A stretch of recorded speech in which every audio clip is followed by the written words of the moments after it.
Oh, hi there. Cello. Hey now. Hola. And ba weep grana weep ninny bong. However you want to say it. Welcome to that Kev One show.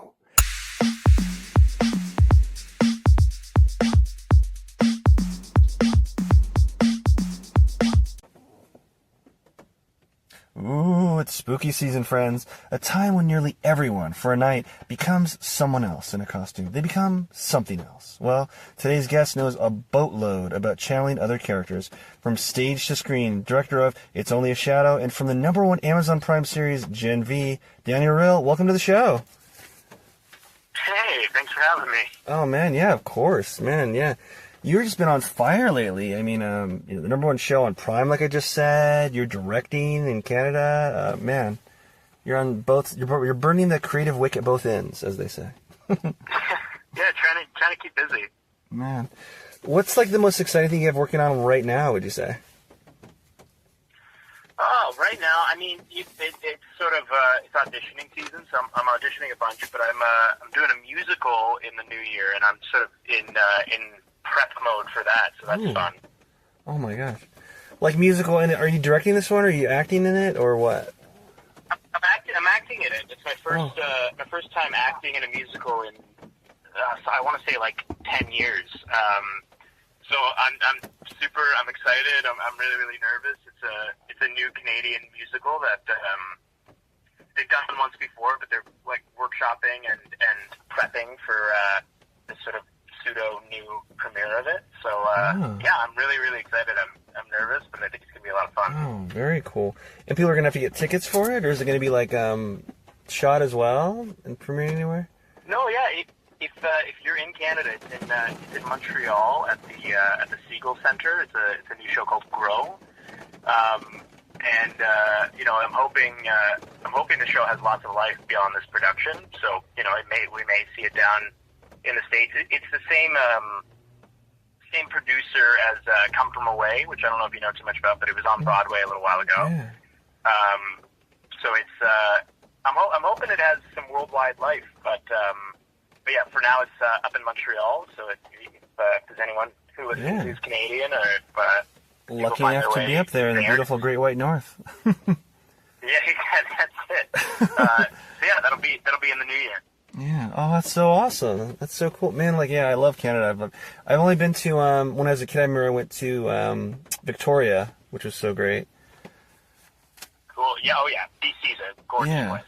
Yeah. Oh, man. But man, I've seen your acting, of course, but I didn't know you could sing. So, like, man, I wish I could like sing. I mean, I've had like girlfriends who've heard me sing, like, in the shower, or just sing around, like, oh, you have a great voice. I'm like, I don't know about that. But so, are you like a natural singer, or are you like? Is that one of your muscles you work on? It's something I do. My joke about it is my brother's an actor, and my sister's a musician and a music teacher, and I do both of those things okay. Oh, okay. So I can act and I can sing, but it's kind of daunting. I didn't go to I didn't study musical theater in school and haven't done it in so long, and there's a bit of a divide there, but it's something I love to do, and I'm really excited to get to kind of do it professionally again. Yeah. So yeah, I'm stoked. Oh, that's very cool. I feel like musicals have and you might know since you're a little more of that world, obviously, but I feel like musicals have become a little more like cool now as of late. I mean, maybe it was just Wicked that made it or something else, but people like musicals and stuff. They're become like really like cooler, a little more in vogue. I feel like. Do you agree? Or? Yeah, I mean, yeah, there's something to that. I think, like, it's funny, musical theater is, I think, one of the more commercial brands of theater. So it's something that does really well and always has an audience. But I do think, like, in the last 10 years, I think, like, Hamilton coming online. Oh, like, yeah. Really, Yeah. Yeah, that really clicked a lot of people into musical theater can be cool. And there's lots of great new musicals, but I do, like things like the Wicked movie doing so well, and drawing such an audience is great for musical theater. So I think there's a bit of a musical moment right now for sure. Yeah, I should remember Hamilton. Duh, that was like the Big Bang. Really,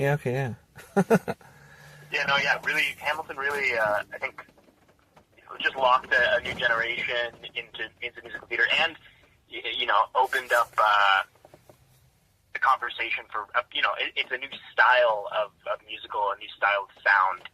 So I think that broadens the demographic who are interested in it in a big way. Well, it's funny. Like I had a quantum physicist on recently, and then of course some conspiracy people about simulation theory. And recently, everyone keeps agreeing that everything's connected. And as you were saying, I'm like, whoa, my mind was kind of blown because you're big, maybe the big. I'm Mr. No Spoilers. Everyone knows, but your big pivotal scene in Gen V was with the guy from Wicked. He played Boz. I want to say, right? Yeah. Yeah, Ethan Slater. Yeah, that's right. He's blowing up. Ethan Slater. Yeah, he's having a moment for sure. Yeah, that was super cool. We got to be on set that day, basically just the two of us all day. So I chatted with him a bunch about musical theater, and he's famously is SpongeBob. Yeah. SpongeBob on Broadway. Yeah. And that was like his big people seeing him thing, and now with Wicked, but. Yeah, no, super nice guy, and cool. That's good to hear. Because I know he blew up out of nowhere. At least to some of us, he blew up out of nowhere. A lot of people, I'm sure, followed him from day one. But yeah, he blew up because didn't he win a Tony, or he was nominated for a Tony at least for SpongeBob? I remember that because I was like, whoa, for SpongeBob. Something like that. Yeah, the Tonys were definitely interested in that show, and he, what I talked to him about too, that I was just like, it's such a, he's doing that SpongeBob voice and that high pitched thing and singing in that voice, and I'm like, I don't know how you do that 8 shows a week. Like, that's a wild skill. But yeah, super down to earth guy, and he was very like, oh, you could do it. It's fine. Like, he's like, I was worried about it going in, but it was fine and a lot of fun. But yeah, he's cool, and now I'm 1 degree of separation from Ariana Grande, so that's a fun. That's true. Yeah. that was my fun little. I was like, oh, cool. Through him, I asked him to say something. I don't know if he did it or not, but I was like, can you tell her I love this album? And he was like, all right. So I was like, all right, cool. You could have, who knows, like, if, paparazzi were really following him that day, they could have had you guys both in those robes, or robe and a towel, or he was wearing, for the tabloids. Ariana Grande, Ethan breakup rumors, who's this man? With a dog collar around his neck. You're like, it's our bro! Yeah, that's it. Yeah, no, yeah, big diaper day on set for us. That's wild, yeah. So was that an actual diaper? I mean, I guess it's pretty easy to do. It probably was a real diaper, right? Or... Yeah, it was a real adult diaper. What was wild about that I had 3 fittings for a diaper, which I thought was very funny. Wow. They kept bringing me in and trying on different diapers, and then once they found the diaper Ethan was wearing, I couldn't be wearing the same diapers, so I had my own separate fitting to find different. It was very. I wonder. That's fascinating. Yeah. So you get no spoilers to the audience, but it's not too well, it is a pretty crazy show, but it's not that. It's his character was being hazed in college. If anyone who hadn't seen Gen V is like, what the hell? But so why couldn't you have the same diaper as his Godolkin character? I mean, it seems kind of like they could have the same diapers story wise. On campus. So yeah, it was just some weird thing, or? Yeah, I don't know what their thought process necessarily was, but they have a lot of resources, and they were very particular about certain things. So I think, like, the diaper he's wearing was one of the ones that I tried on early on, and I was like, yeah, this one works. And then when they found out he was wearing it, it was like, okay, well, we need to have. I think ultimately, they want him to look kind of cool, and they want me to look very silly. I see that. So, I'm trying to remember. We just watched the finale too. So, well, I guess What's his name? His underling one. I don't want to spoil anything, but was putting him in those diapers, and your diaper would have came from those guys that were hazing you, the kind of abuser, guys. So I guess they would have been. Yeah. They could have easily been different diapers. Okay. That's wild. Yeah. The funny thing with. Stuff like that. There's so much thought that I'm not privy to. So I'm like, put me in whatever. I'm here for it. So that's crazy. So there's been in a lot of shows, not just superhero shows, but it's got to probably be a lot of headaches to go to the bathroom in costume. So you probably did you have to when you had to go to the bathroom? Did you go to the bathroom and you just reseal the diaper, or I need a new diaper in a weird way, or that sounds weird to say. No, totally. It was a bit of a. I'm wearing a dance belt underneath that thing to keep myself all nice and tight and contained. And I was wearing a diaper attached to that dance belt, and then a bigger diaper over that. And if I had to go to the bathroom, it was a big shift. Yeah. Also, something fun that happened throughout that we noticed is if I wore one diaper for too long, it started to stretch out a little bit and lose its form. So they constantly throughout shooting had to change my diaper. I would look at it and be like, I think it's time for a diaper change. And they were like, yeah, absolutely. So that is wild. I was only on set for like 5 days, something like that, 6 days. And I think I must have gone through, 100 diapers. That's wild. Well, yeah, because I'm trying to remember back, in the finale, and you're still like your character, it's probably just 2 days for your character in the storyline, right? I want to say, or is it 3, maybe? Because you're introduced, you're going to be hazed. I think, start to finish, my character's probably only really around for, at most 2 days. I think it's all contained to a day, actually. I think okay. From the moment of my, again, without spoiling anything, from the moment of my entrance, which is a fun moment in that show, gosh. to my exit, I think that's all in the course of a day, story-wise. Huh. Yeah, okay, yeah. Huh. Wild stuff. So when you first heard you were getting Gen V or auditioning for it, were you like, oh my god, I'm gonna be a superhero? What are my powers gonna be? Or did you kind of get the gist of everything early on? Was there like a little? No, I definitely. My agent called me and was like, so hey, this audition's coming through.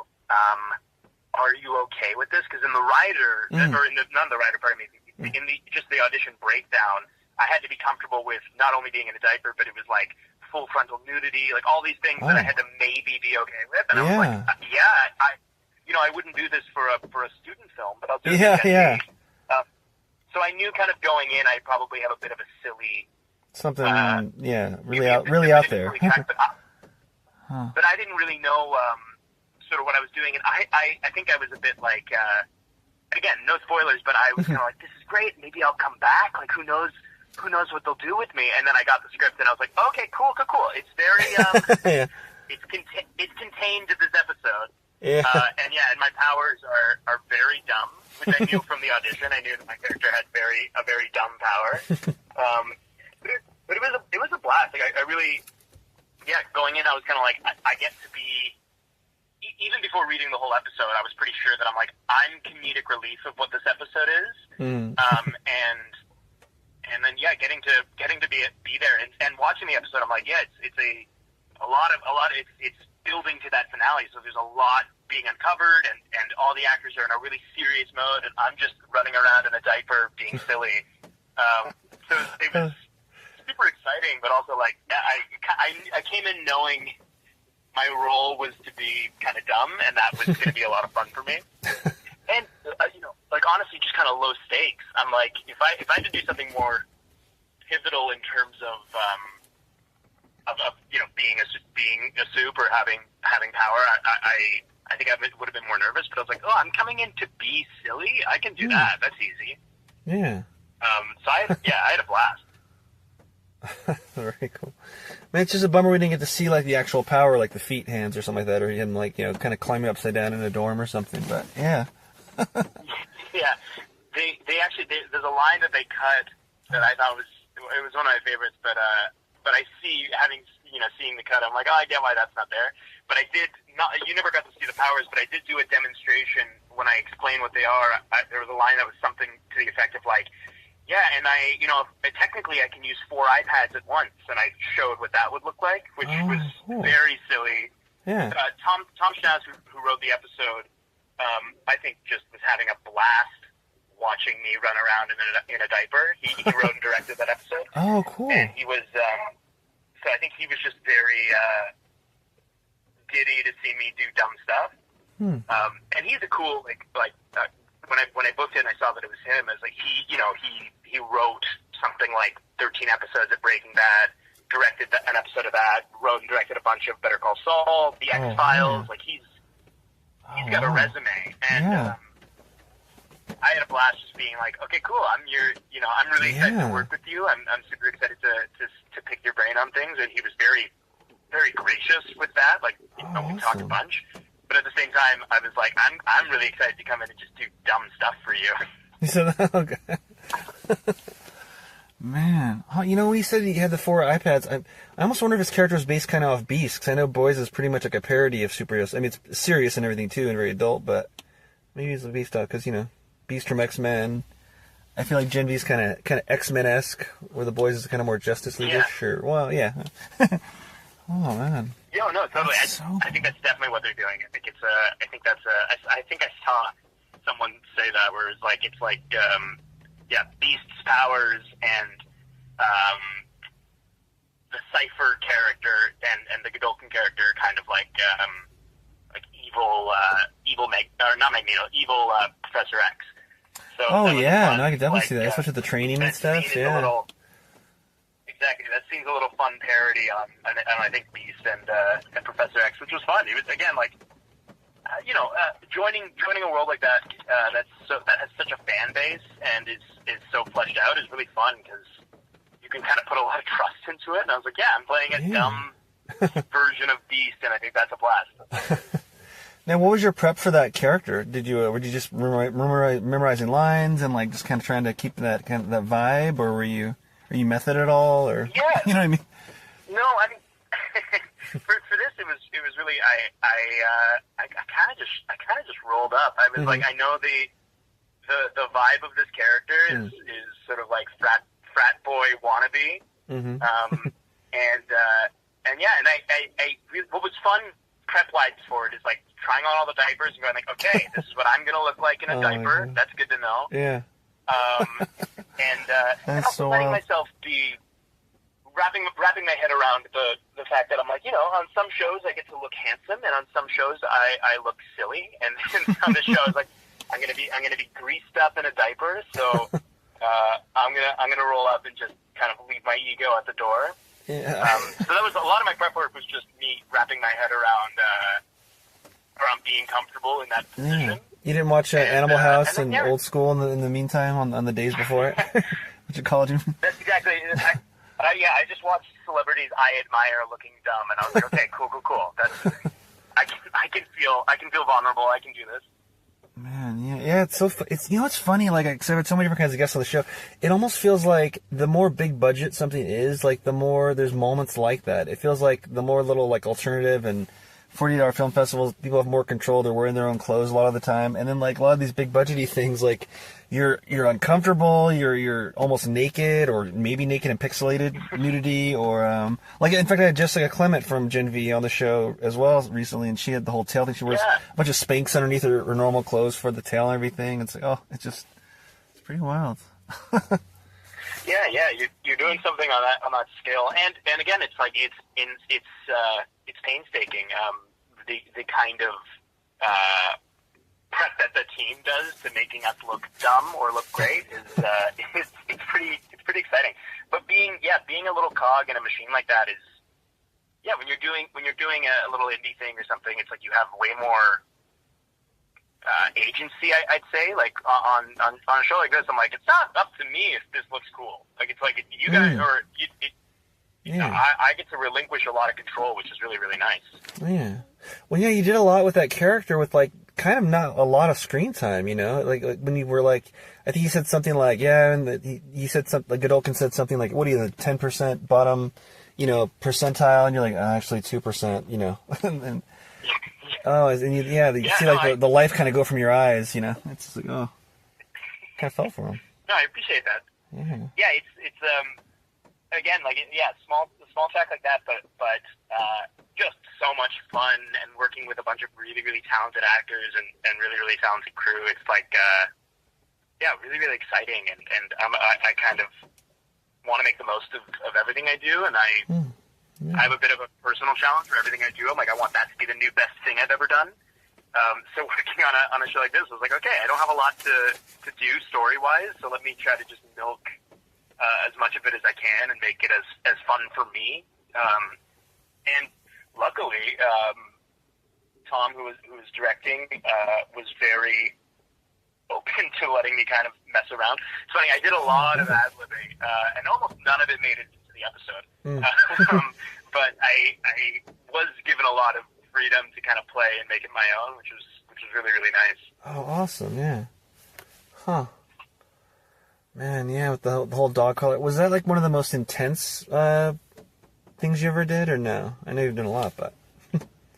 Yeah, well, in terms of that show for me, there's a lot of little like personal things where I was like, this is like that dog collar is just a real dog collar from Amazon, I think. Like I think you can buy that dog collar, and the metal it's made out of. I have really, really sensitive skin. Oh no, yeah. It's made out of.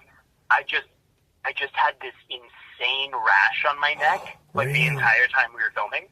Oh no! So continuity. So between takes, was there a problem? Like when you did it, and then you got to go again where you haven't done it yet, and you got chain marks on your neck, or yeah, yeah, there was quite a bit of reapplying of makeup to cover my neck freaking out. And another fun first for me was so they had me in this my entrance. They had me in this lube. All over my body to kind of grease me up, and as the episode goes on, I dry off. But the initial like lube they were putting me in, I think it was just real lube, and it would at a point dry up and flake off. So they had to change what they were using. They started putting this cream on me, which was also very funny. Like I was standing in a field with like 5 people putting cream all over my body, and that was a very strange experience. But that cream I found out later had beeswax in it, and the way I found that out was I was just a magnet for wasps and hornets. So it was in the first scene when Sam and I are just standing watching Lizzie and I'm forgetting and Steven. I'm forgetting their characters' names. But we're sitting and watching them do a scene from far away.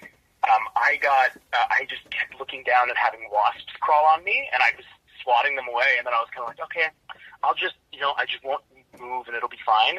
And then I got stung on the back by like a hornet. So that was a fun. Yeah, I went through a lot for this diaper role, which I thought was very funny. Yeah, isn't that crazy? It's just like, wow. Yeah, very, very silly, extra things that you won't see in the show. But the crew was excellent about it, and medicated me and brought down the swelling on my back very fast. And yeah, no, it was a blast. But I don't know. I found probably not one of the most challenging things in terms of performing. What's funny about film and television versus theater is it's a lot more just hanging out. Like you're filming for an hour, but then you're sitting around in a chair for 2. Yeah. And the rigor of that is challenging and different. When I'm doing a play, I'm on stage for 2 hours. It's like that's very demanding. But also like sitting around all day and being ready to. And on a show like Gen V, I was there every morning at 6 a.m. and done at 9. Like it was all these 14-hour days, 14-hour days, and that's a different kind of grueling, I think, to stay locked in. And it's funny talking about my part in the show because it is such a seemingly kind of like easy, nothing funny thing to get to do. But but it was a lot of work to just kind of sit around and be locked in. Yeah. Now, are you one of the kind of actors that like you're kind of method-esque or any kind of combination in between where you kind of got to stay in that moment a bit, until it's done, or can you just flash onto it? You know what I mean? Like from, I got my own natural accent, but I'm playing this role, and now I'm depressed, now I'm happy, now I'm sad, or do you kind of have to be in that little cloud for a while until you do it? Yeah, it definitely depends on what I'm working on. With Gen V specifically, like not really. Like I kind of got to just show up and be in the mode I was in, and that kind of worked for the character. And even like that more pivotal story scene with me and Ethan at the end of that episode is it's challenging, but my character is not doing anything like emotional really. So I got to just kind of be myself. When I'm doing something more emotional. Or, I did an episode of a Canadian show called Hudson Rex, and in that episode, I'm playing a bad guy, and I'm running away from the dog, and I had a lot of fun working on that out in Newfoundland. That was a blast. But the scene I have is holding a gun to a woman's head, and they're trying to talk me down. So that kind of being in that state, I was like, I couldn't really hang out and chat in between takes. I was like, I'm going to look bad if I'm not feeling upset the whole time. Luckily, it was Newfoundland, and I was leaving, in Toronto, forgive me, I don't know the Fahrenheit, but in Toronto it was 20 degrees, which is comfortable, I'd say. And then in Newfoundland it was 5 degrees above freezing, so it was a very stark shift to my body, and we're standing in this alley at 11:30 at night, and I was shivering, and I was like, okay, well, that helps me being in a mindset, a mindset, and a specific state of mind to keep me feeling, anxious and desperate, like the character is, just trying to stay warm. So yeah, it definitely depends, and for theater, I would never go as far to say I would never go as far to say that I'm method as so much as I'm just trying to do whatever I can physically to put myself as close to that character's mindset as I can. Like if I'm playing a character who's more fit, that changes the way I eat for the time leading up, or if it's a play maybe I'm going for a run every day, or I'm eating healthy and I'm working out, and that's good. If I'm playing on Gen V, I'm playing a silly guy in a diaper, so I was eating whatever I wanted to leading up. I was letting myself go a little bit because I was like, this is funnier for the storytelling. Oh, cool. So that's as method as I'll go. I'll just let it bleed into my life a little bit. Who is this dude? If I have Gen V, I had about a month. I was like, all right, well, I'm gonna be kind of a college slob because that totally makes sense. Yeah. It's funny because when I played, I was theater in high school. I want to say it was a Neil Simon one-act play. You might even know being more of a theater guy, but my character was a husband who was cheating on his wife, and the girl was in our loft, and then the wife comes home and she has to hide, and she's wearing the pajama tops, and I'm wearing the pajama bottoms to make it obvious that we're doing what we're doing, and But I remember being, maybe it's just being a high schooler or whatever, they have wanting to look good, your hormones are flaring. I remember, I never told anyone this, I think I might have told someone this, but not publicly. I remember being in the bathroom at the high school, about to hit a stage, and I had to take paper towels out and lay them on the floor, and I would do sit-ups, because I was like, well, I gotta look all right. But yeah, but it's so funny, yeah. But yeah, your character was a slob, your character was kind of a let down, yeah, so. Yeah, it's the ego can very easily get involved, and I think part of acting for me, especially you're going on a show like Gen V, it's all of the actors are gorgeous, and it's it is a funny thing where I'm like, part of being human, but also part of being an actor is shedding any ego and going okay, what am I doing? What's the story that I'm telling, and how can I best lend myself to that? Because I want to look good all the time, and I think whether or not actors are a bit vain, and I'm no exception, but whether you're an actor or not, I think there is a bit of that. So being in a situation where I'm like, okay, I'm going to look silly, and that's actually part of it, is liberating in some ways. Were there any notes for Himple? Were there any notes for his body in the script at all, or was it just what it was? No, okay, it wasn't like he's It was just sort of what it was, and my vibe for it was just a bit like, this is a kid who is wanting to be in a frat, wanting to be popular. He is not, obviously, and also is very content with being in this diaper and following around. He wants it so bad that that just informed my taste. I was a bit like, yeah, okay, I think if I work out really hard all month, that won't read as well as if I just kind of hang out and let myself be what I am in this moment. So yeah, they didn't say much about him other than that he's in a diaper, and he was. So yeah, it was a blast. Man, that is wild. So a lot of people in the theater community and people you're directing, were they ecstatic when this was coming out, or the week that it came out? Yeah, I friends. I had a lot of friends super excited about it, and a lot of people sending me photos of myself on their TV in a diaper. Oh my god. But yeah, no, it's a close knit theater community in Toronto, and I sort of. It's funny. It's like when you're in it for a little bit, it's like you immediately kind of know everyone, or at least have met everyone. And I had a lot of people who I don't know even super well, reaching out to me about it. So yeah, it was a blast. And I'm also a bit of I joke and I say, like, every time I meet someone, even if I think they should know me, I reintroduce myself, because I'm a bit of a chameleon. I just always feel like I look very different, whether it be facial hair or whatever. So I had people reaching out being like, I watched this whole episode and didn't realize it was you until the end, which I think is also kind of fun. A bit of anonymity around something like that is kind of lovely. Well, when they say the end, do they mean like your scene, or like seeing Hempel played by Dan Reale, or what? Yeah, I would assume the last scene, but maybe just the whole thing, like just watching watching that episode. And I think some friends just saw me posting about it and were like, "Oh, that was you," which is funny. Oh, that's crazy. Well, man, huh? Yeah. Oh, lordy. You know, it's funny with Halloween coming up. A lot of people could play your character Hempel just getting a diaper and a dog collar. They can go all out and get the fake feet, the toes that we didn't quite see, but you know. I would love that. I would love the Hempel supremacy to take over Halloween. It's very, very silly. And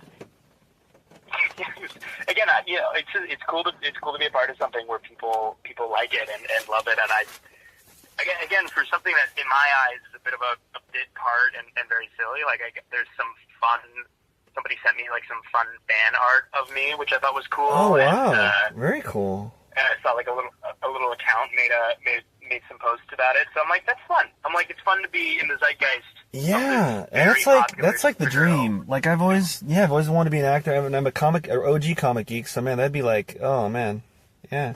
And you know, I mean, again, no spoilers, but I mean, Tom could write you in a prequel, or you know, you being a soup, he could have maybe survived what happens. You know, we didn't see like a head sever. You know, I think so. You know. Yeah, it's true. Yeah, things. Hey, I'll come back. I'll come back for that any day. Knock on wood that Gen V Season 3 starts with Homelander's boots landing at the campus. There's people everywhere, and your character gets up. He's coughing or whatever. Yeah. I'm not holding my breath, but it is funny with, like, you know, again, with Gen V, it does feel, again, without giving anything away, kind of definite that my character is probably God, yeah. But yeah. I don't know. There's been things I've done where I expected it to be a little one-off, and they bring me back to do another, like the Doc, which I have to play a very small role on. I was on season 1, and I think I had one line in season 1. I was just around in the hospital, and then my character quits the hospital. Dr. Bradley, right? I want to say, or yeah, Dr. Bradley Wilson. Yeah. So my character quit the hospital, and I was like, all right, so that's it. And then I got a call from my agent saying they're doing season 2, and they want you back, and that was nice. And see. At the end of my little thing in season 2, I'm like, I don't think I'm coming back, but I don't want to say never, because I'd like to come back. And what's nice about those procedurals and things like that is, I'm like, they're constantly thinking of new story beats and writing new things in. So if they find a reason for me to be relevant again on that show, I'll be back. If they find a reason to you know, bring Bondage Baby back, I'm here for it. Bondage. Yeah, so when you were on Doc, were you like, for those days or weeks or however long it was with prep and in between shooting and in between those two episodes, did you kind of feel more, you know, je ne sais quoi, you know, intelligent when you were walking around? Were you reading ingredients on your food a little differently? You know, were you know what I mean, or no? Yeah, no, I was trying to be doctorly for sure. I mean, what's nice about the part on that, like I'm a medical intern, so I'm doing my placement at the hospital. So I'm like, I get to just kind of be this young guy who's there. And then in season 2, I come back and I'm trying to get my job back. There's an opening again for a medical intern at the hospital, and I'm trying to get my job back. So Sure, yeah. I don't know. I try to show up and just be as in the headspace of a doctor as I can. But I don't know. At the same time, what I find really freeing about film acting specifically is, especially like people call Canada and Toronto specifically, like Toronto actors, we're a bit of like a service industry. We come into big American shows and we'll play all of the small parts. So what's nice about that is I'm like, they often don't really want to see me act. They kind of want to just see me be me. And we all have sides to ourselves. So I'm like, my doctor me is just my most professional version of me, my most eloquent version of me. On Gen B, it's my most frat boy version of me, and that's in there too. And it's theater. I feel like you get time to craft and you get time to play and really build a character. For film and TV, or at least the kind of things that I've had the chance to do in my career so far, it's more just me going, okay, cool. Does this kind of dude exist in me? And let me just do my most honest version of that. So, yeah, on Doc, it was a couple days, and just kind of showing up, and they put me in nice clothes, which already makes me stand different. I don't know if you feel that way when you're wearing a t-shirt and shorts versus wearing a suit. You carry yourself different. So I was like, okay, I'm in a button up. I'm in nice slacks and shoes. I'm like, that makes me stand different. So yeah, that's the extent of my prep for that is just showing up awake and coffee in me and feeling ready to go. Which is true to that intern life, I'm sure. So, boom. Exactly, yeah. Is there a certain kind of role that you like prefer playing, or that it's eluded you? Are there any roles? I've noticed that sometimes when I play certain kinds of roles, it's almost like a faucet. It's almost like therapy for me. But are there any kind of roles that you're like, oh, I love playing these, intense roles, or X, Y, or Z? Yeah, I don't know. It's interesting. It's like I definitely feel. I did a show in Toronto called Bone Cage, and that's a Canadian play by a woman named Catherine Banks. And the show is interesting. It's the characters are all in Nova Scotia, and they're in the lumber industry, and are kind of rough, unhappy people. At least the characters in the show are. And I have a blast playing a bit of a bad dude. I have a blast playing somebody who is unlike me in that way, because I think, like all of us, we a way to cope and a way to get through in society is to be the nicest, most polite version of yourself. So getting to play someone who really gets to, be a bit of a jerk is that's kind of liberating and fun, and I still get to be, all of those people still have love in their lives and still are vulnerable at times. So finding that kind of nuance is really, really challenging and lovely. But I think on TV especially, I've played sort of all sorts. The doc is very different to Hempel in the diaper, and that's very different to what I got to do on Hudson. And on Hudson, that was fun because I got to be this bad guy and hold a gun to a lady's head and be all intense that way. But at the same time, it's very that specific character. Again, it's a small part, but in a fun scene.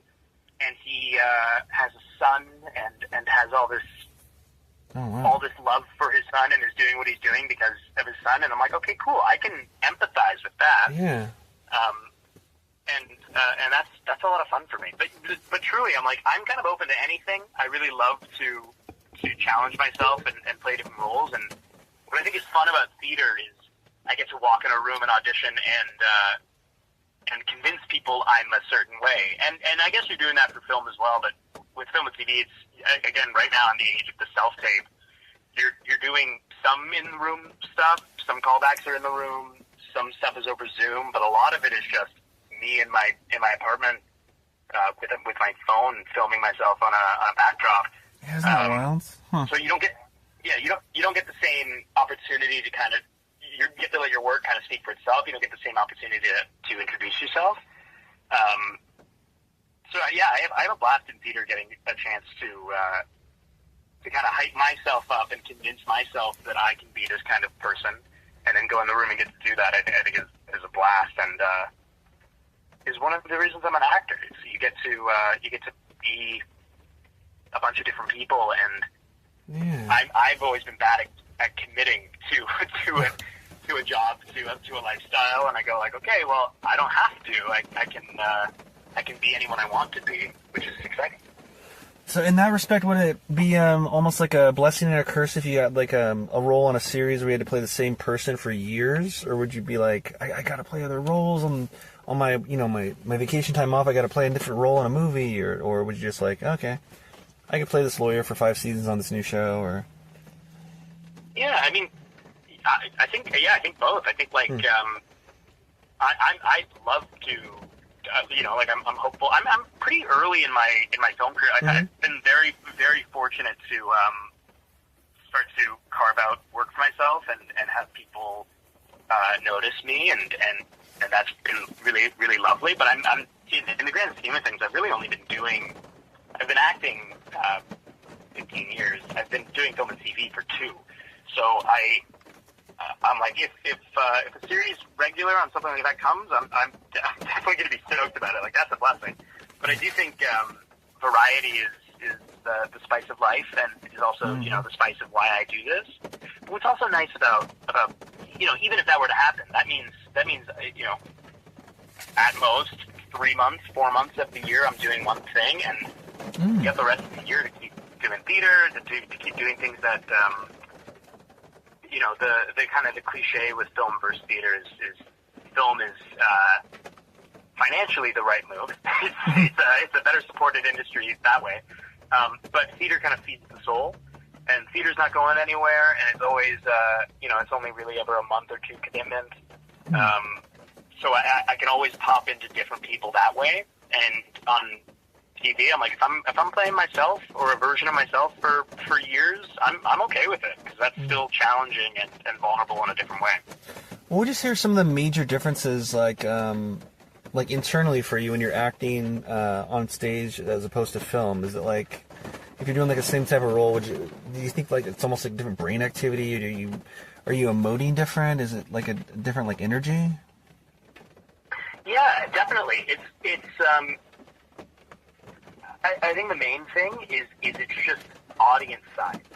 Like when I'm on stage, if just on stage, if I'm doing a show in a really small venue for an audience of 60 people, the scope of my performance is different. If I'm doing a show at a house with 1,000 seats, it's like, okay, my scale is different here too. It's all the exact same feeling, all the exact same craft, just notched up to the scale that it needs to be for your viewer. And when you're doing film and television, your audience is an inch away from your face sometimes. Yeah. So I'm doing the exact same thing internally. I just get to go like, okay, well, if the audience is this far away from me, my reaction can be smaller. The thoughts I'm having in my head can be smaller. It all can just be more contained. I've always described it as like the exact same skill, just through different lenses. And that's hard work. Like knowing how to. Some of my favorite actors are actors who do film and TV very well. And it's like, except if I think of like actors like Andrew Scott or Olivia Colman, or any of these people who have storied theater careers, Patrick Stewart, like all these people have storied theater careers, and then you see them on camera, and they're just as alive. It's just muted and more focused, I think is the best way to describe it. But it's definitely a challenge. You can't get away with the same. With theater, you're building a framework that you have to live in. You're building a framework for 3 weeks, and then you get to live inside it for if the show runs for a year, you get to do the same performance for a year. And the challenge is staying alive inside of it. You have this very solid foundation that you built to hold you up. With film and TV, it's like you show up on the day, and you're like, okay, here we go. So it's like every take is different, and the challenge of that is going like, okay, I have to do this exact same thing 12 times, and then I never get to do it again. So I'm going to be as alive as I possibly can inside of it, for however long it takes to get it right. Or, do it a bunch of times until they have enough versions of it that they can go away and decide what they like most. But yeah, it's all the same skill. It's all the same work, just catered to a different audience, which I find really exciting. Yeah, that is funny about film. It's just like, it is funny. It's like, it can be, sometimes it goes by in a blur with everything going on, and then like, you're like, I wonder which take they use, and you almost hardly remember some of those magical parts of the day, and then you see what you're like, oh, they use my improv line, or they use that. Yeah, Yeah, it's like you relinquish some control. In theater, I guess I'm in control of what the audience sees and feels. And on film, I'm not. There's a bunch of people who are in control of the end product. I'm just part of it, which is freeing in a big way, because I get to, kind of show up and just do my thing and take the note and try it again and see if it works. In theater, it's like you're really in control of the final product. So it's it's freeing both ways differently. Have you ever had any moments like on stage with all the times you've done it, like where like somehow be you or a different actor or a prop or something happening, some disarray, and you had to like kind of bring it back to the moment at all, or? Oh yeah, all the time. That's the big danger. That's like every actor's nightmare, right? It's funny. You get a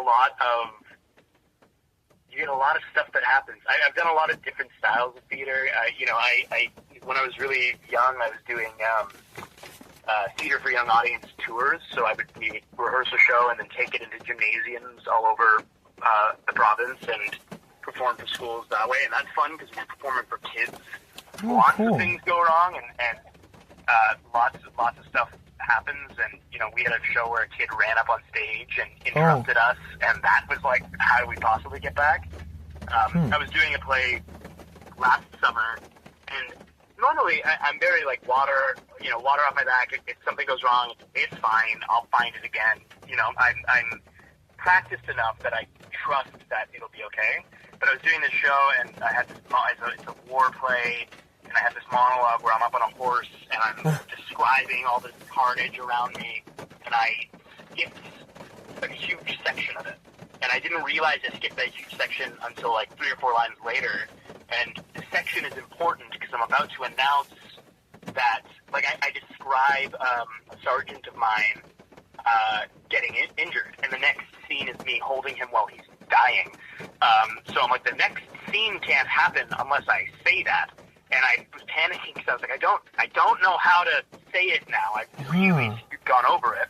Yeah. And I kept doing the monologue, and I'm like, at some point, I'll be able to bring it back. And I just couldn't bring it back. And I got to the end of the monologue, and I got off the horse, and I think the line is like, Flowers, it's going to be okay. It's going to be okay. Sergeant Flowers is his name. And I go, it's going to be okay. And I got off the horse, and I went, Flowers, you've been shot. And it just powered through. So I'm like, that's important information. Yeah. So yeah, but I don't know. But there's something. There is something kind of magical to that. Again, with theater, with film, people drop their lines all the time, and they just, they'll use a different take, or they'll stop and restart, and there's, that's all fine. In theater, it's kind of like, I'm trained, and my job is to not let mistakes get into my head. So it can be like way more nerve-wracking when something goes wrong. I did another show where the curtains broke halfway through the show, and the curtains opened and closed quite a bit throughout the show. So all the actors in the cast took turns holding the curtains open, because that was all we could do. So things like that, I'm like, that's kind of fun. It's fun for the audience to watch us playing. And often when I'm acting, I like to build in things like planned, structured things into my performance that seem like a mistake. Because there's nothing more exciting to me as an audience member is when I see something go wrong and watch people handle it. I'm like, that's so fun. It's unique. So it's a moment. It's like a really part of history there in a way. Yeah. I like to trick the audience into thinking something's gone wrong, because going to make me look really good if I can manage it. Wow. So I don't know. I have a lot of fun with that structure. Huh. And so when they were opening and closing the curtain, did it almost seem like organic? Like, do you think like it almost made the audience feel like, oh, this is a cute thing they do, or was it almost obvious that they broke? I gotta think it was obvious that they broke. I mean, like, I think the audience had fun with it, and what's fun about that is they become implicit in the story and in the performance of it, so they get to see us work something out. But I really don't think, like, the curtains open and close, and at the top and on the track that they're on, the two ends of the curtains, like, crossed. So at the top of the track, they were locked in place, so they just couldn't pull out anymore.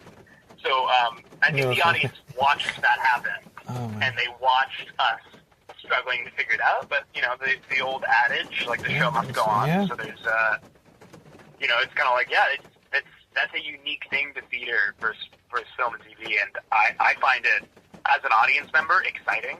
Yeah. And as an actor, it's fun to just go, like, I'm in control of so much, but at a point, I'm not, and you have to roll with the punches, and that keeps it,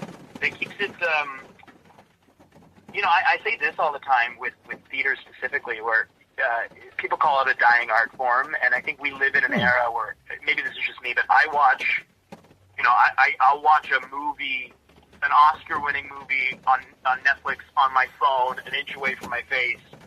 So the scale of the kind of performances that people are intaking and the kind of media that people get to intake now it's just so accessible. So I think in order to keep theater viable and to keep it alive and exciting and make it an art form that it has a reason to exist, it has to be immediate, and it has to it has to warrant its own existence in the performing of it. So when something goes wrong, or you know, just really in the creation of theater, I think that's why musical theater does so well. You're watching something that can only be done in that format. So yeah, when things go wrong, it's like, for me, it kind of lends to the fact that I'm like, yeah, and that's why this exists, because it's immediate, and that's super exciting. Wow. So it sounds like you want to do theater forever, then, right? You never wanted to switch only to film. You're kind of always going to be a theater kid at heart, you think, or? Yeah, I mean, sounds like it. I'm constantly oscillating on it. Like, I think 5 or 6 years ago, I didn't really know if I would be doing film and TV. I didn't see myself necessarily as one of those actors. But now I'm so deeply excited by it, and as things pick up, I'm like, I want to do whatever. I want to dive into that world. And again, I joke, it's fiscally, financially, the smarter decision to do film, because theater doesn't really pay. Even at the highest level, at least in Canada, it's like you can survive on it, but you're not going to thrive. So there's definitely the bank account calling me to do more and more film. But in terms of, like, artistic practice, I find it so exciting to do film, because it's something that kind of scares me and challenges me in a different way. So I don't know. I think there'll be something, like, this year I didn't do any theater. I did only film. Next year I have this musical happening. Who knows what film projects will appear before the end of the year or top of next year. But I think it's the kind of thing that's just going to ebb and flow depending on what's available to me. But to answer your question, like, I do think theater is something I'll always do, because it really is the reason I'm an actor, and the reason I fell in love with this profession is that sort of immediate response you get from an audience. I truly think there's nothing like it. It's fun to do film and TV, and challenging and beautiful and fulfilling in a different way. But being on stage and being in front of an audience of people and working to get them on your team and working to tell the story effectively, clearly for them is really, really exciting. Yeah. Kind of really shows the mettle of an actor, you know, I feel like most of the time. Yeah. It's always impressive when you see, like, someone on a late night show or something, you know, it's like a David Harbour or Patrick Stewart type, you know, and they're like, you know, they're on to promote X-Men or something, and then it's like Then they also promote, oh yeah, and I'll be at the Stagehouse, buy tickets, and it's like, whoa, it's like, all right, they're doing that. It's like, really shows a love for it. Yeah. Yeah, I think again, there are lots of theater actors who don't do film, lots of film actors who don't do theater, but my favorite actors are the people who do both, because I find them, there's a real love for the craft in theater and in film. It's so funny when I talk about it, I feel like I'm dismissing one or the other, but they're both so valuable and so challenging, and storytelling is one of the oldest things that we do.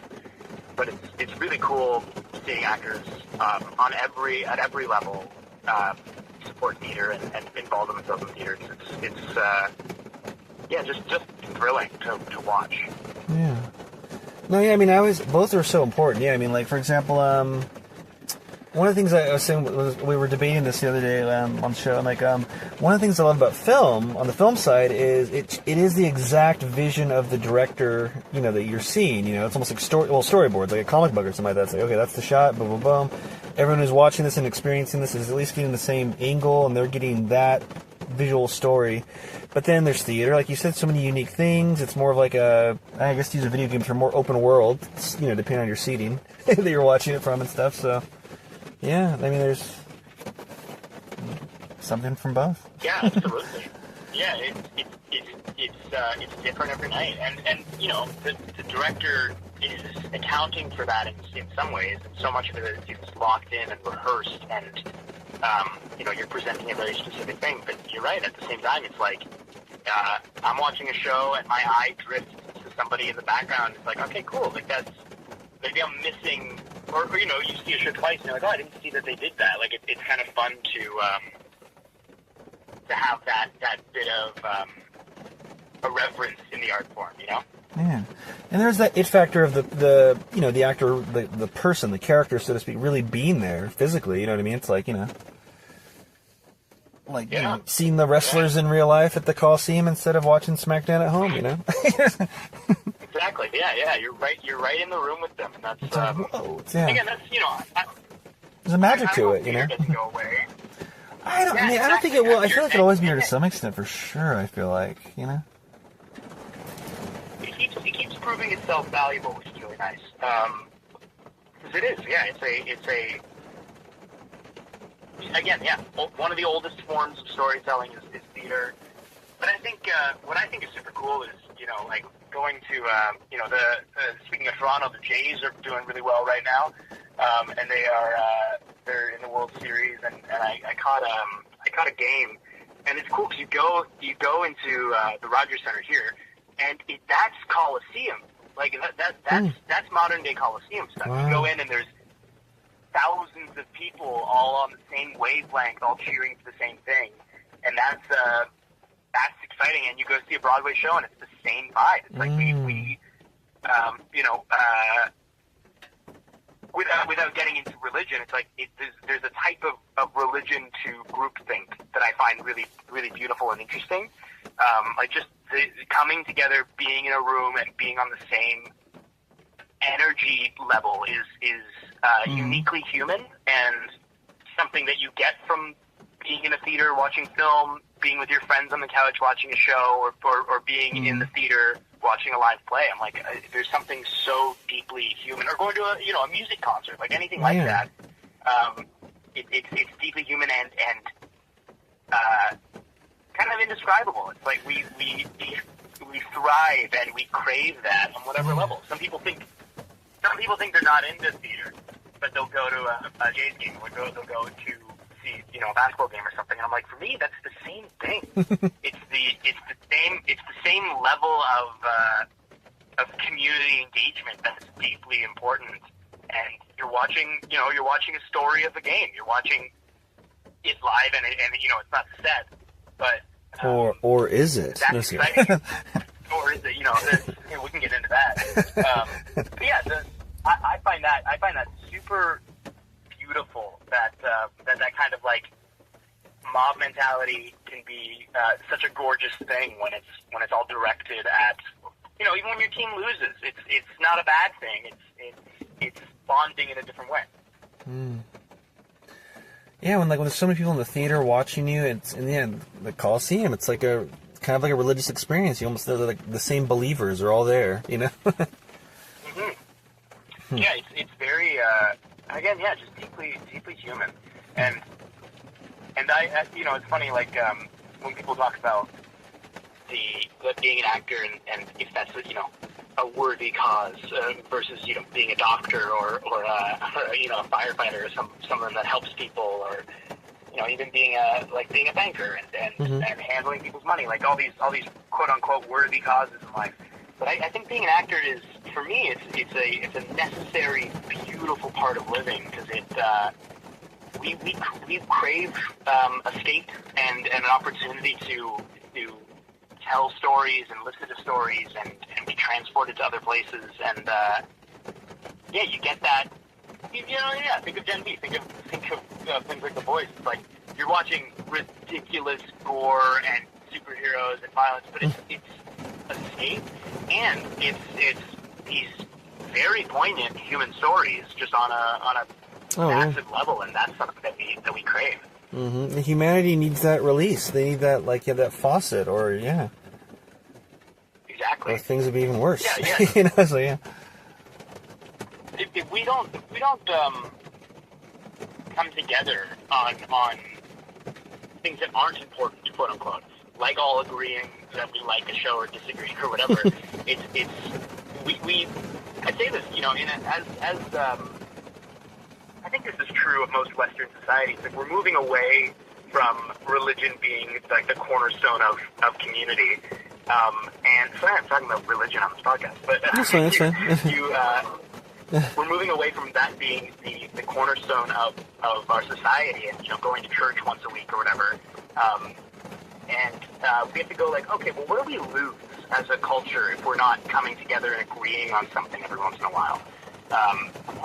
What do we lose community-wise? And that's why I think it's really important to have concerts and baseball games and theater and things where it's like we're coming together and all these people with all these viewpoints are all in the stadium cheering for the same thing, or all laughing at the same joke in a theater, or all lining up and excited for the same movie. I'm like, that's the important part of religion. It's the community of it. So there's something really spiritual to this work and to this this profession, and I really value that.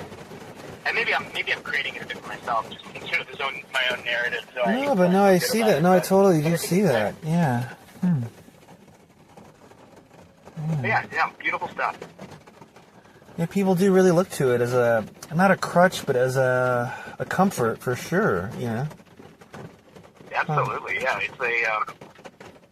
It's a beautiful thing, and I really, and again, in terms of theater, but also film, the scale of it. You can be doing a show like Gen V. You can be doing something that has lots of viewership. You can be doing a little indie project, and there's the same level of importance to me in terms of that work, because you are bringing however many people together into an experience, and that's really beautiful. And in these trying times, I think we need as much of that as we can get. Yeah. Huh. Yeah, and I do really love that. Yeah, that camaraderie. That I mean, not just the show must go on, but just like you got to get it done. There's something really heroic and noble about it in a way.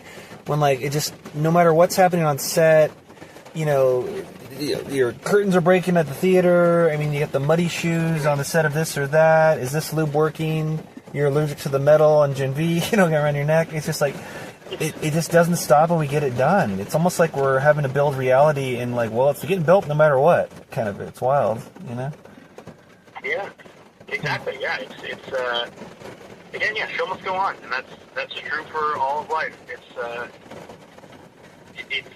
gonna happen. So that's the reality we live in. So I really like the challenge in my work to be present and then to allow and to unify as much as I can in whatever my part in it is. If at Gen V people are just laughing at me in a diaper or grossed out at my entrance into that episode, I'm like, that's fun. I'm like, that's I like unifying some opinions. That's exciting to me. Yeah.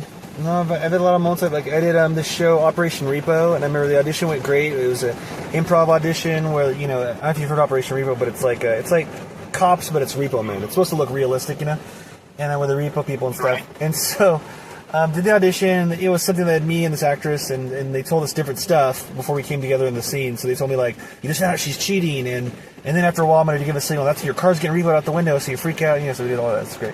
And then it was one of those auditions that I'm sure you've had where it went so great, you're like, oh, I got this, or they're just not filming it, or they're deciding they need another ethnicity or something, you know, where it's like, you know. But then time went by, I'm like, oh my gosh, what the heck? And all of a sudden they called me, and I'm like, yeah, we're filming it next Monday or Tuesday or whatever it was. I was like, oh, great, awesome. And then they said, oh yeah, it's in the nude, is that cool? And I was like, what? It was like in the pixelated nude, but yeah, it's like the show must go on. But yeah, so in the episode, me and this actress were in the back of a BMW, and our characters are getting it on when they start to repo the car. Then we jump out, and it's pixelated nude, you know. But where, you know, what are you guys doing? You know, but it's definitely I definitely had one of those moments where it's like, yeah, everyone went, what the hell?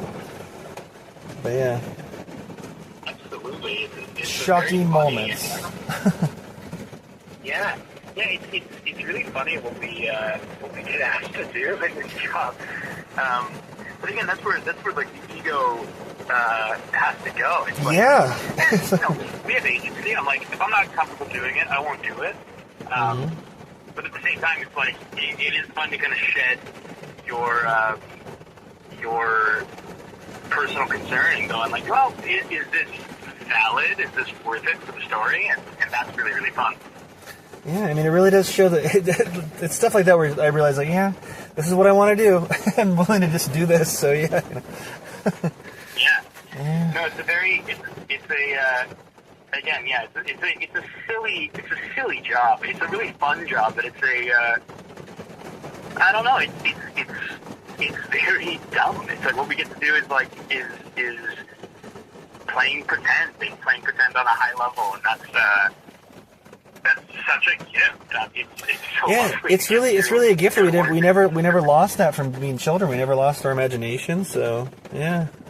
Yeah. Well, that's the gift. I'm like, that's one of the reasons I like to do it. It keeps me playing. And I don't know, like when I was a kid, I used to love to, you know, pretend sword fight imaginary people in my basement. And acting is just that. It's like it's all pretend. It's all really, really fun.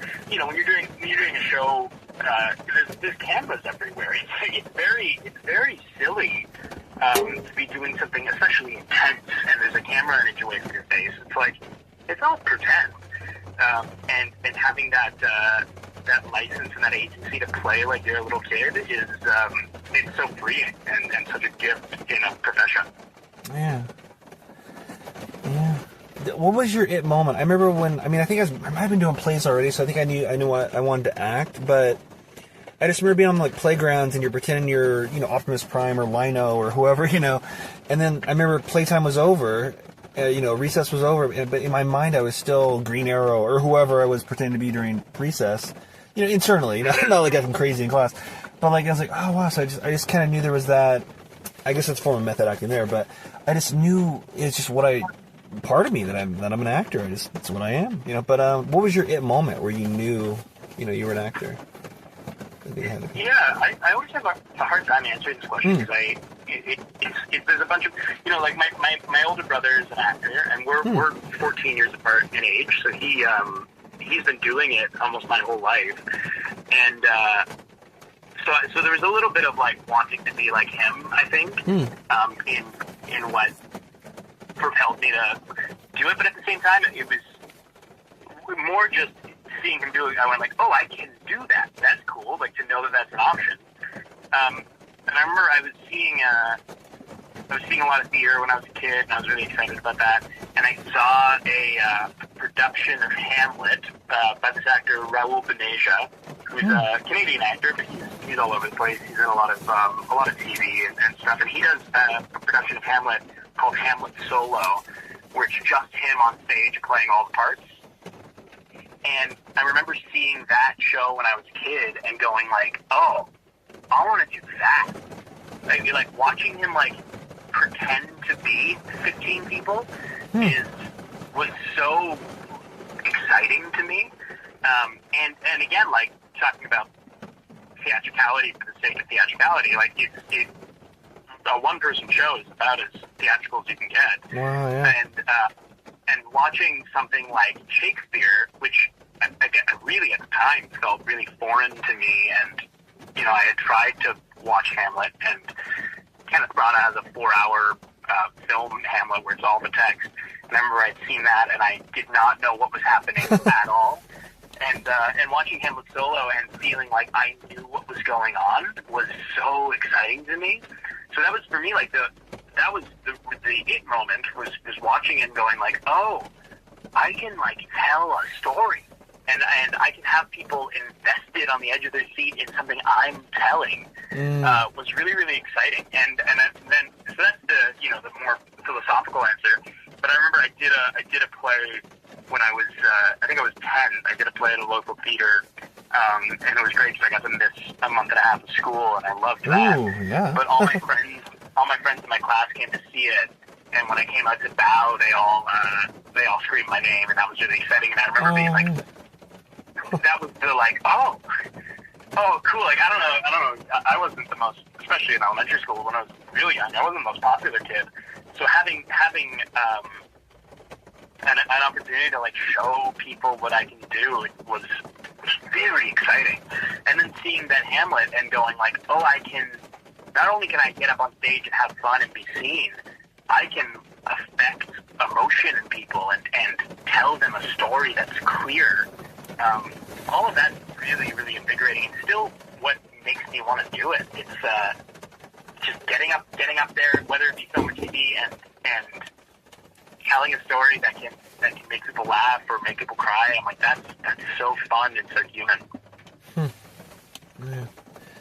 Well, speaking of all that, where can people get the tickets to that show you're doing in the near future? Yeah, if you hop online, the Siegel Center. I think their website is www.siegelcenter.com. But you can buy tickets for that if you're in Canada, and yeah, come out and see it. It's going to be a blast. It's oh, hell yeah! A really beautiful show called Grow that is about 2 Amish sisters who leave their community to go to the big city, and they meet me, and I'm an illegal dispensary owner, and with their growing expertise from being farmers in the Amish community, they help me grow the world's best strain of weed. What? So it's a super silly show. Yeah, and, it sounds and awesome. I'm really, really excited.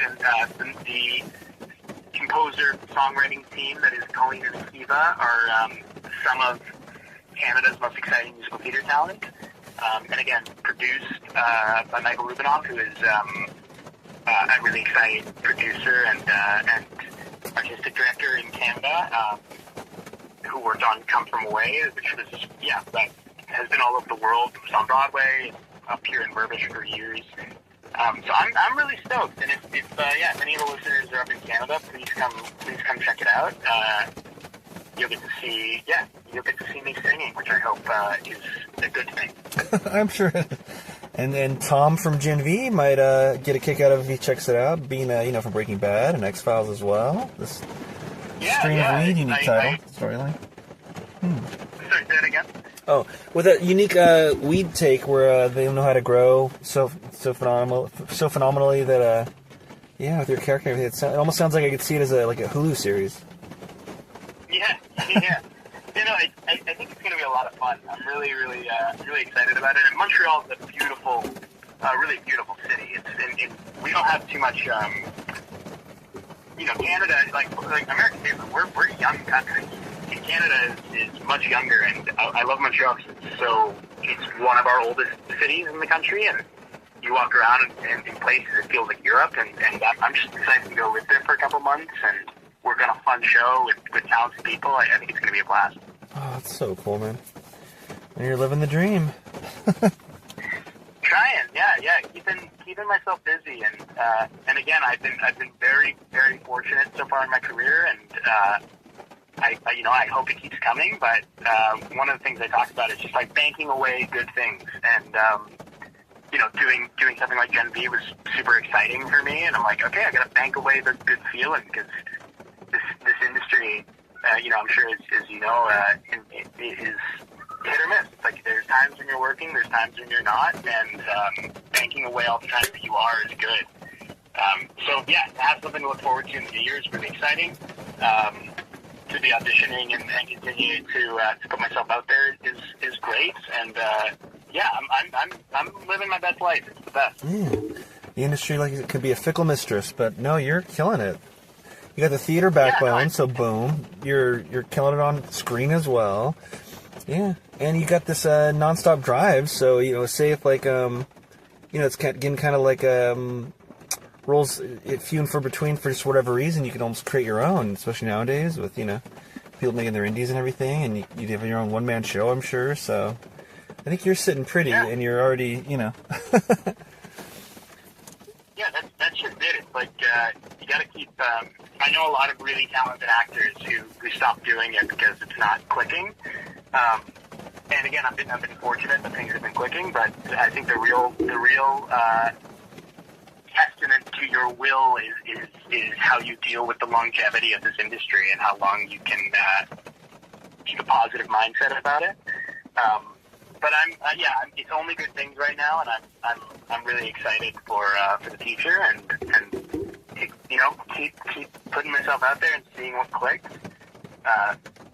There's so much you can control and so much you can't. So yeah, keep getting better, keep challenging myself, keep finding opportunities and things that scare me. Like musical theater is something that I used to do all the time. I haven't thought about in a while, and this show came along, and I was like, yeah, maybe I'd be right for that. And they thought I was, so I'm stoked. Oh, that's so awesome, man. I would definitely need a singing coach for sure, a voice coach if I was gonna. I mean, well, I would for my own safety net. I want one, yeah, for sure. Oh no, absolutely. I've got, when the audition came around, I got like 4 or 5 coaches. Oh yeah, like, okay. I need to show up ready to rock. Like I can do accents, so I could probably hit it, but I would, otherwise I'm like let's see, on the leaderboard I'm like the Hempel of singers. I feel like maybe I'm better than that, hopefully, but. Well, that's it. You gotta. It's like going to the gym, right? It's like anything. You start. Yeah. It's a muscle. That's true. Singing, Yeah. It's a muscle, and I have some natural aptitude for it, but I want to go and lift really heavy weights, sing a really impressive song. I've got to hit the gym and train. There you go. Wow. Yeah. Huh. Man. So, if any new fans of you from Gen V or this interview and beyond, where are the best places you'd want people to find you, like online? Would it be like Instagram or IMDb or what? Yeah, my IMDb, you can see if what film stuff is happening. It's just my name there, Daniel Reale. You can find me there. On Instagram, I'm gonna start. I have a bad habit of not promoting myself very well, but I've started to rectify that. So if you want to find me on Instagram, it's just at Daniel Reale. You can see sort of things I've done, things that are coming up, and hopefully there will be lots more. Kind of crazy side note. When you're saying that full on, it's almost like, I can't remember exactly who's. I might not have even seen it, and I love both these actors when I say this. I can't remember if it was Jim Carrey or Steve Carell, but they did a certain film. I'm going to say the title. But so, like, when this movie came out, did you get any kind of like what from it, like from people? Dan in real life. I know it's Real, but yeah. Yeah. You were like, hey, it's me. Absolutely. I think that is Steve Carell. Yeah, Dan in real life is should honestly be my Instagram handle. Yeah, it almost. Yeah, probably. Yeah. I was gonna say you didn't make like a mock-up poster where your face is superimposed on it, like sideways on the pillow or whatever it was for your birthday that year or something. Yeah. No, I don't know. I don't know if Photoshop, but if anyone wants to make that, I'll use it. I feel like I remember that movie if I saw it, but I remember the poster. And I remember the character was depressed or something, right? It was like Jim Carrey or Steve Carell wanted their head they're sideways on a pillow, or do they have pancakes on their head or something? It's like, yeah. Yeah, Dan in real life is definitely. It might actually, right now my Instagram handle is Dan Reale, but it might. I might make it. Okay, cool. People look for both. Yeah. Well, Daniel, we've probably taken enough of your time. Thanks for, letting us in and, on so many platforms entertaining us, No, this is a blast. Thanks so much for having me. I'm always happy to chat about myself. So. Oh yeah. But no, truly, it's a blast, and I'm always happy to chat. So thanks for having me. Oh yeah, of course, man. It's an honor. And I'm sure we'll cross paths on the way to catering sooner than later, hopefully. Yeah, it does. All right, man. Thanks again, man, and good night. Yeah, thank you. And that was the multifaceted actor and director, Daniel Reale. Catch him everywhere. On stage if you're lucky enough to be in Toronto. And of course, I know I said it, I'm a comic geek, but Gen V, the #1 show on Prime.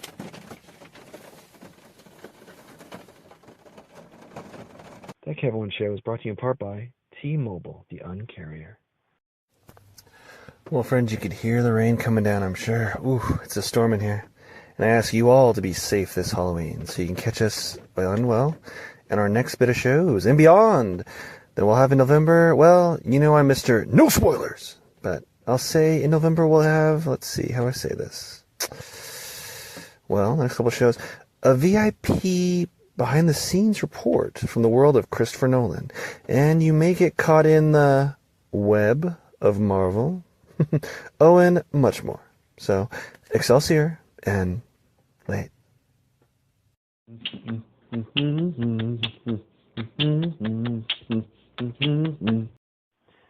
Rep the brand that is behind-the-scenes film talk, positive vibes, and discovering what the human condition is all about as nonstop creativity guides us on and on and on with that Kev One Show merchandise.